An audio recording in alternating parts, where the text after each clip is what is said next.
Jumpa lagi dengan Ibu Lufdi. Mari kita belajar tentang alat indera dan fungsinya. Simak video berikut ini. Panca indera. Kita manusia mampu mengenali lingkungan sekitar dengan 5 alat indera yang kita miliki. Ada mata, hidung, mulut, telinga, dan kulit. Karena jumlahnya ada 5, maka dikenal dengan sebutan panca indera. Ada yang tahu masing-masing kegunaannya? Yuk kita bahas satu persatu. Mata berfungsi untuk melihat atau sebagai indera penglihatan. Bagian mata seperti alis, kelopak, dan bulu mata berfungsi melindungi mata dari keringat dan debu. Pada kelopak atas juga terdapat kelenjar air mata yang mencegah mata kering dan iritasi. Sebagian bola mata juga tampak dari luar. Yang berwarna putih adalah lapisan terluar dinding bola mata yang disebut sklera. Di bagian tengah terdapat lingkaran berwarna yang disebut dengan iris. Bagaimana mata bisa melihat?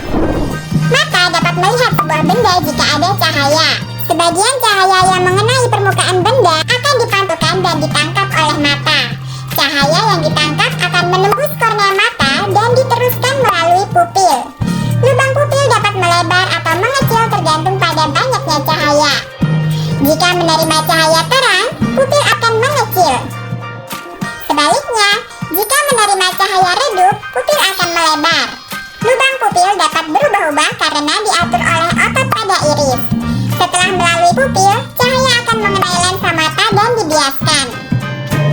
Lensa memiliki daya akomodasi atau kemampuan mencembung dan memipih. Lensa mata berfungsi mengatur cahaya agar jatuh tepat di retina. Rangsangan cahaya yang jatuh di retina kemudian dikirim ke otak melalui saraf. Otak akan mengolahnya agar mata kita dapat melihat benda. Hidung berfungsi untuk mencium bau atau sebagai indera penciuman. Bau akan masuk melalui lubang hidung, kemudian mengenai ujung-ujung saraf yang terletak di langit-langit rongga hidung. Rangsangan bau akan dikirim ke otak untuk diolah agar hidung kita dapat mencium bau. Lidah berfungsi untuk mengecap rasa atau sebagai indera pengecap. Lidah ada di dalam rongga mulut. Pada permukaan lidah terdapat tonjolan-tonjolan yang disebut papila. Setiap papila memiliki kumpulan kuncup pengecap. Di dalam kuncup pengecap terdapat ujung-ujung saraf yang dapat menerima rangsangan rasa makanan. Rangsangan tersebut kemudian dikirim ke otak.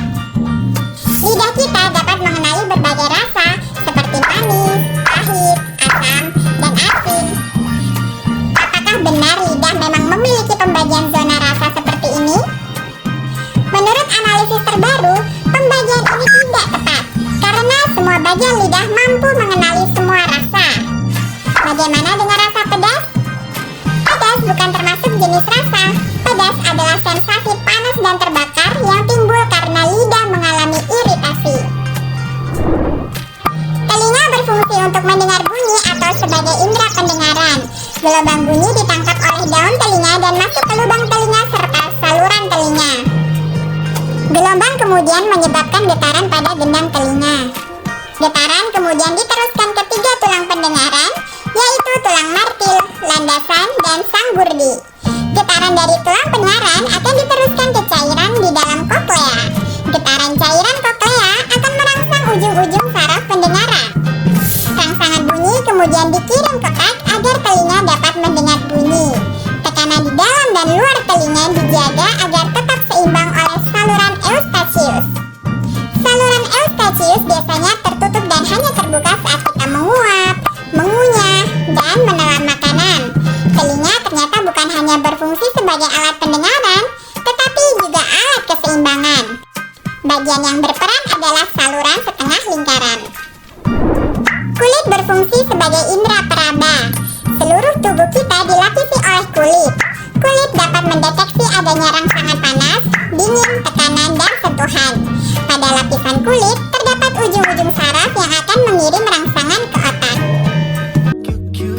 Oke, Jira berada di penghujung video. Sampai jumpa pada pertemuan berikutnya. Bye-bye.